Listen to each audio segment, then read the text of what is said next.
Bonjour à tous. Alors aujourd'hui, nous allons voir les énergies d'août 2025 pour les Capricornes. Donc je vais utiliser ce tarot qui est un tarot de Marseille. C'est celui de Wilfried Houdouin, l'édition Millennium. Et puis, j'utiliserai ensuite le Light Seers Tarot pour ajouter et préciser les cartes. Voilà. Donc, la première carte nous parle d'un 8, nous parle de d'une sensation d'être un peu emprisonné par ses propres pensées. Et le défi qui va être à relever, c'est de gérer une vérité qui va se faire jour. Donc, pour l'instant, nous avons deux épées. Nous avons comme, pour les énergies qui nous viennent de l'extérieur, la reine de coupe. Cette reine de coupe nous parle d'empathie, de compassion, de service aux autres. Et donc, le jeu nous appelle à entrer dans cette énergie et de nous reposer sur la papesse, qui est une énergie qui est tout en sagesse, sagesse intérieure, savoir, même savoir caché, un espèce de rapport avec aussi l'invisible et l'énergie centrale et l'énergie du monde. Alors là, l'énergie du monde, c'est l'énergie maîtresse dans le tarot de Marseille, c'est celle de l'accomplissement. Donc on a un enjeu qui est assez important dans ce tirage puisqu'il est question, Capricorne, de votre accomplissement. Alors, qui passe donc par une sagesse, un apprentissage des choses spirituelles et de l'empathie et de la compassion. Alors, dans votre vie affective, on a la reine de bâton, donc qui nous parle, elle, vraiment d'une grande santé, d'une grande énergie au niveau de votre vie, on dira, de couple. Si dans votre travail, bien, nous avons aussi des bâtons, donc nous avons aussi du feu, et nous avons un 6 de bâton, qui est une énergie de, comment dire, de triomphe, de laurier. Ces lauriers, ils sont bien mérités. C'est vraiment vraiment une récompense pour un travail accompli. Mais c'est aussi une récompense qui est fragile, qui n'est pas stable, sur laquelle vous ne pouvez pas vous reposer. Vous ne pouvez pas vous reposer sur ces lauriers-là. Alors, votre vie intérieure, dans votre vie intérieure, vous avez l'énergie de la reine de denier. Et la reine de denier est presque l'opposé de la reine de coupe. Mais en fait, je ne devrais même pas dire ça. Elle la complète en fait parfaitement. Parce que le problème de la reine de coupe, c'est qu'elle est trop dans la compassion et qu'elle est trop gentille, elle est trop au service des autres. C'est c'est un peu une mère Teresa, on dira. Et le problème de cette reine de couple, c'est que du coup, elle se fait manger, dévorer par les autres. Elle pense aux autres avant de penser à elle-même, elle s'oublie.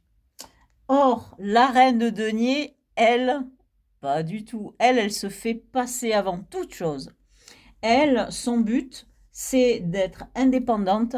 Elle ne pense qu'à une seule chose, c'est sa stabilité et sa réussite matérielle, financière, dans la matière. Donc, euh, elle est là pour compenser les faiblesses de cette reine de coupe qui donne trop. Elle est là pour compenser. Et donc, l'énergie qui vous habite en ce moment, c'est celle de je pense à moi. Là, il faut que je pense à moi. Peut-être que c'est quelque part, euh, vous appelez au secours. Maintenant, il faut que je me fasse passer avant les autres. Euh, Parce qu'il en va de ma survie. Et même de ma survie financière, même. Parce que parfois, on me donne trop et à son propre détriment, hein. Alors, un débouché possible dans le futur, on dira, on a le bateleur. Alors donc, on est sur quelque chose d'inachevé, quelque chose qui commence plutôt, quelque chose de nouveau et qui commence. Donc, on a du coup un tirage qui s'ouvre vers un futur, quelque chose qui serait nouveau. Parce que quand on arrive au monde, à l'accomplissement, on a 21, on a deux cycles dans le 21 qui se sont achevés. Donc, on doit vraiment repartir, reconstruire de zéro autre chose. Ce qui convient bien au battleur qui, lui, est le 1. Donc, on va rajouter quelques cartes donc de ce Light Years Tarot, qui est un tarot qui est plutôt dans qui suit l'école du Rider-Waite. Et ce tarot complète très bien le tarot de Marseille. Il apporte vraiment une énergie un peu différente qui souvent permet de préciser, mais parfois il confirme. Il confirme complètement les cartes. Donc c'est souvent amusant de voir les mêmes cartes qui sortent dans les deux jeux, et deux jeux différents de deux écoles différentes. Donc au-dessus de notre énergie du 8 d'épée, on a celle du chevalier de Pentacle. Donc qui nous parle de lenteur, de quelque chose qui va se passer dans la matière, qu'on doit accomplir, mais qui va prendre du temps. On nous dit qu'il va peut-être falloir sortir de ses propres peurs, de ses propres appréhensions pour établir cette chose dans la matière. Et on nous parle aussi, avec ce page d'épée, on nous parle d'apprentissage. On nous dit qu'il faut... ces deux cartes nous parlent vraiment de devoir passer par un apprentissage qui risque peut-être de prendre du temps avant d'accéder à cet accomplissement. Alors tiens, ben, je suis tombée dessus, j'ai à nouveau le fou, il sort souvent ces temps-ci, et on a le fou qui sort sur cette carte du monde, donc de l'accomplissement. Donc, il nous dit simplement que cet accomplissement, il est destiné, il doit arriver et qu'on n'a pas beaucoup d'efforts à faire. Il suffit de laisser aller les choses, en fait. Les énergies qui nous viennent de l'extérieur sur cette reine de coupe, on a quelque chose qui confirme ce fou, cette idée de se laisser aller dans la confiance avec cette étoile-là qui nous montre que on est protégé. On a le monde invisible qui veille sur nous. Et on a ce fil que l'on tient avec la lumière qui est accrochée un peu comme une espèce de ballon de baudruche qui flotterait dans l'air. C'est comme si c'était un rêve. Donc on doit se laisser aller à rêver et en toute confiance, parce que l'on est protégé et peut-être même guidé. L'énergie sur laquelle on doit se reposer, alors on a vu qu'on avait la reine de denier, ici on a la reine de coupe, et là on a la reine de bâton. et cette reine de bâton, on l'a 2 fois. Donc vous avez 4 reines et cette reine de bâton, elle est dans une énergie, florissante, heu, elle déborde d'énergie sexuelle et c'est une femme, la reine de bâton, qui est dans la séduction. Donc pour arriver à vos fins, jusqu'à présent, ce que je vois, c'est que vous allez devoir passer par un apprentissage qui va vous prendre du temps, mais vous allez devoir aussi utiliser 2 énergies qui ont l'air, un peu contradictoires, mais qui, sont redoutables si on les combine, hein. Vous avez énormément de choses qui sont en opposition, mais qui se complètent parfaitement et là, on a la papesse et la reine de bâton. C'est-à-dire qu'ici, on a quelqu'un qui se retire dans ce monde de sagesse, de savoir caché, et cetera. Ce savoir que vous allez devoir apprendre, hein. Mais cette papesse, elle doit avoir aussi, les pieds assez sur terre et elle doit faire partie du monde. Elle ne doit pas être retirée dans son monde à elle. Elle doit être dans la séduction et vous devez, à travers ce jeu, jouer avec plein de choses qui sont contradictoires. Donc pensez à vous préserver, mais être aussi dans l'empathie et dans la compassion et aussi dans la séduction. C'est, c'est très intéressant, cette proposition de ce jeu que d'arriver à fusionner toutes ces énergies. Effectivement, si on arrive à fusionner toutes ces énergies, on peut aller très, très loin. On vous dit très loin, hein, lentement, mais très loin. Alors, sur notre deuxième reine de bâton, on a le 10 de coupe. Donc on a vraiment le bonheur, et c'est un bonheur qui se vit en couple. Donc, vous imaginez un peu ça, cette reine de bâton, elle est double. Pourquoi? Parce que cette énergie sexuelle et cette énergie de séduction, vous devez l'utiliser, mais à fond, dans tous les domaines. C'est-à-dire, vous l'utilisez dans votre couple et c'est elle qui nourrit votre couple, mais aussi, dans votre sagesse et dans votre apprentissage et c'est ça qui va vous aider à parvenir à votre accomplissement et à réussir une activité que vous devez faire pour, pour réussir, en fait. Et vous avez l'énergie du soleil qui chapeaute votre reine de denier. Donc dans votre vie intérieure, vous avez le soleil. Le soleil, c'est le bonheur et c'est surtout la réussite. C'est la chance et la réussite et la protection divine. C'est l'étoile, mais degré au-dessus encore. C'est extraordinaire de voir toutes ces cartes heu, juxtaposées ainsi, les unes à côté des autres. Alors sur le dénouement, par contre, on retrouve un 8 d'épée et donc on a les peurs. Donc on a 2 fois le 8 d'épée, on a 2 fois cette ombre au tableau.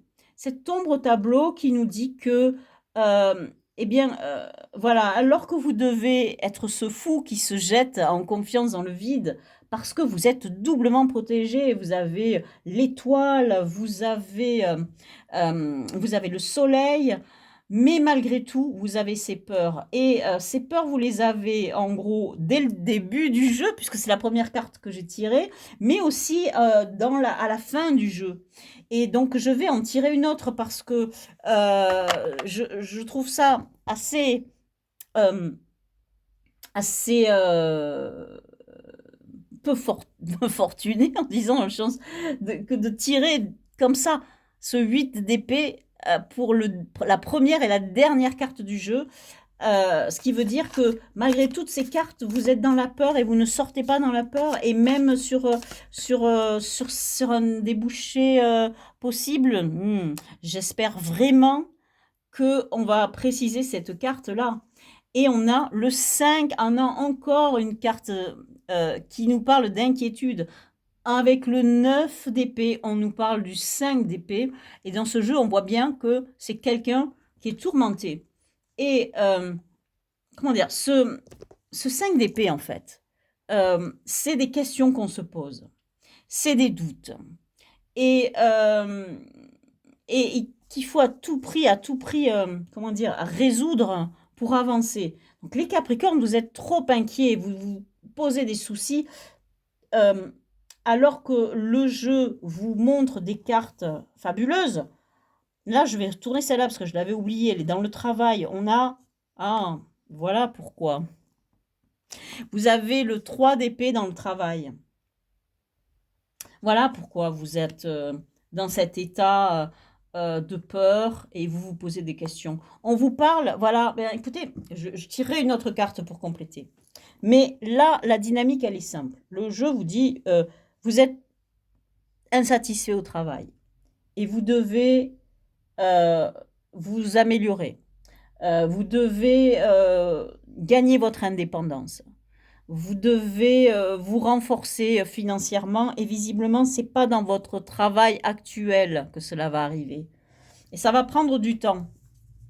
Et cela va passer par un apprentissage. Vous allez devoir passer par une formation, quelque chose. Vous allez devoir faire quelque chose pour euh, assurer cette reine de denier, la rassurer, parce qu'elle, vous avez peur et vous avez besoin d'être cette reine de denier. C'est elle, hein. Le bonheur, il est sur elle.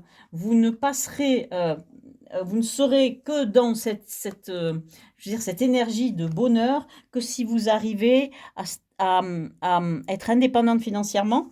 Donc, changer de ce travail, changer d'activité. Alors, certes, cela va prendre du temps, mais il va falloir que vous vous y jetiez. Il est question de votre accomplissement personnel. Et le jeu vous dit que vous allez devoir mettre en œuvre toutes vos énergies pour y arriver.